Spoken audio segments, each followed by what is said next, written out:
किसी ना किसी एंगल में जब हैवी वेट हो जाते हो तो आपके रिस्ट में पेन होने लग जाता है। होता क्या है, जो रिस्ट है ना, एनाटॉमी बड़ी वो है कॉम्प्लेक्स, में बहुत सारी बोन्स रहती है छोटी छोटी। अब जितनी ज्यादा बोन्स उतने ज्यादा लिगामेंट, तो बहुत सारे लिगामेंट और बहुत सारी बोन्स। यहाँ पर एक मेन TFCC रहता है, उसमें कई बार इंजरी आती है, पर TFCC तेरा पूरा इंजर्ड नहीं है। क्यों? तेरा पियानो की साइन नहीं आ रहा, पियानो की होती है ना, तो TFCC अगर पूरा टूट जाए तो ये अलना ऊपर उठ जाती है, फिर पियानो की साइन आता है, तो वो तो अभी नीचे ही बैठा हुआ है, तो पूरा तो इंजरी नहीं है। अब बात आ रही है कि रिस्ट में चोट लगी और रिस्ट में पेन रह गया। अरे बहुत कॉमन है इंडिया में, क्योंकि इलाज पूरा नहीं कराते लोग। रिस्ट में चोट लगी, आपने रेस्ट तो ले लिया, रेस्ट बैंड लगा लिया, थोड़े दिन हिलाया नहीं हाथ को, ये तो हो गया रेस्ट फेज। अब रेस्ट फेज के बाद रिहेबिलिटेशन फेज का आना बहुत जरूरी, नहीं तो कभी कोई इंसान ठीक नहीं होता। रेस्ट फेज के बाद रिहेबिलिटेशन कोई नहीं लेता। क्यों नहीं लेता? शायद उनको कोई गाइड नहीं करता कि रिहैब का मतलब क्या है। तो हमारा रिहैब बेटा इंडिया का नंबर 1 रिहैब है। क्यों? मेरे पास जितने भी थेरेपिस्ट है रिहैब के, वो सब विदेश से पढ़ के आ रहे हैं और लगातार जा रहे हैं। So sports medicine is a very new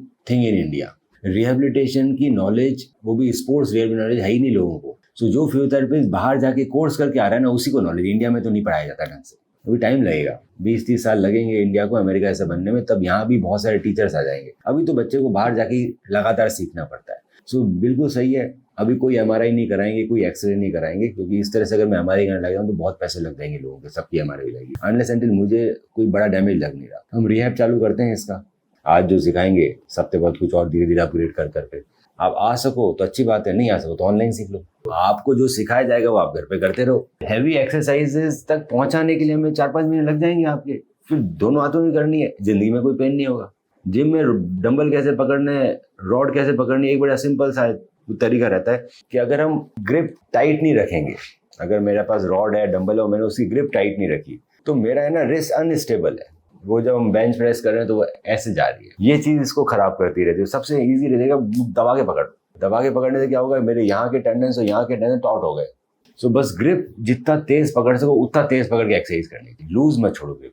कुछ लोग क्या करते हैं, ऐसे लूज करके यहाँ पे वेट डाल देते हैं, तो वो इंजरी तो कराएंगे भी। तो इस तरह की छोटी छोटी बहुत सारी चीजें हैं। सर कुछ लोग समझदार होते हैं, जल्दी आ जाते हैं, कुछ लोग इग्नोर करते हैं, पछताते हैं बाद में। स्टेप 1, आप अपनी MRI रिपोर्ट मुझे व्हाट्सएप करें।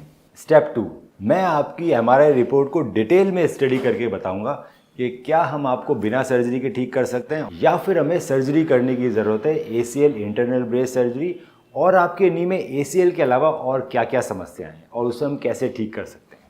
स्टेप 3, जब आप मुझसे मिलने आएंगे तो मैं आपके नी का डिटेल्ड फिजिकल एग्जामिनेशन करूंगा, आपकी फिल्म्स को डिटेल में देखा जाएगा और उसको देखते हुए आपसे ट्रीटमेंट ऑप्शंस डिस्कस किए जाएंगे। आपके जितने भी सवाल हैं उन सभी का मैं जवाब दूंगा। ACL इंटरनल ब्रेस सर्जरी की रिकवरी आप देख सकते हैं हमारे फेसबुक के ACL विनर ग्रुप में, और देख सकते हैं कैसे एथलीट्स 3 महीने के अंदर रनिंग चालू कर रहे हैं ACL इंटरनल ब्रेस सर्जरी के बाद।